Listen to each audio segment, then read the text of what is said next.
Il en a fait une coutume. À chacun de ses déplacements à l'étranger, le chef de l'État Félix-Antoine Tshisekedi Tshilombo prend toujours le temps d'échanger librement avec ses compatriotes qui y sont installés. La République arabe d'Égypte abrite une importante communauté congolaise, fruit d'une coopération bilatérale tissée depuis les premières années de la dépendance. Grâce à ces liens historiques, plusieurs jeunes officiers de la police et de l'armée congolaise sont formés dans les académies du pays des pharaons.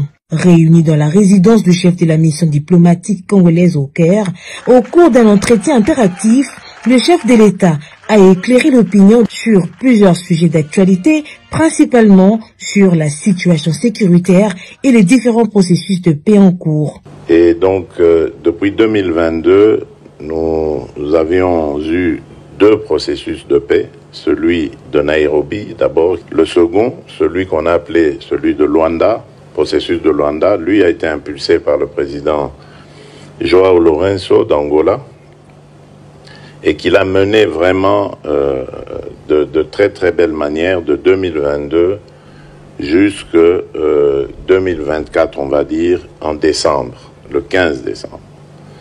Ce jour-là, ça allait vraiment être l'aboutissement de ce processus, parce que tout le chemin avait été parcouru, tout avait été organisé, et on allait donc sceller cet accord de paix en décembre 2024. Malheureusement, le président rwandais avait brillé par son absence.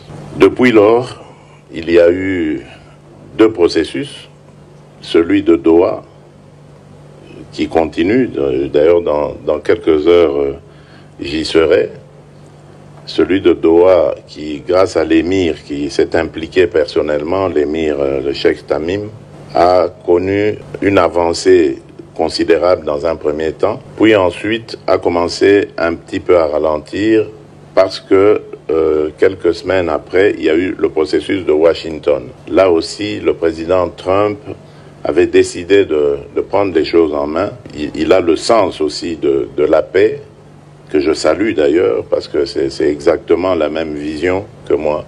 Vivre en paix, travailler au développement de nos populations, travailler à la coopération entre nos pays, amener le sourire, le développement, la joie, le bonheur, c'est mon leitmotiv. Et ça, c'était un accord qui comprenait la fin de la guerre, la fin du soutien aux groupes armés qui pourraient déstabiliser l'un ou l'autre pays. Cette rencontre a été la dernière étape de son séjour au pays des pharaons.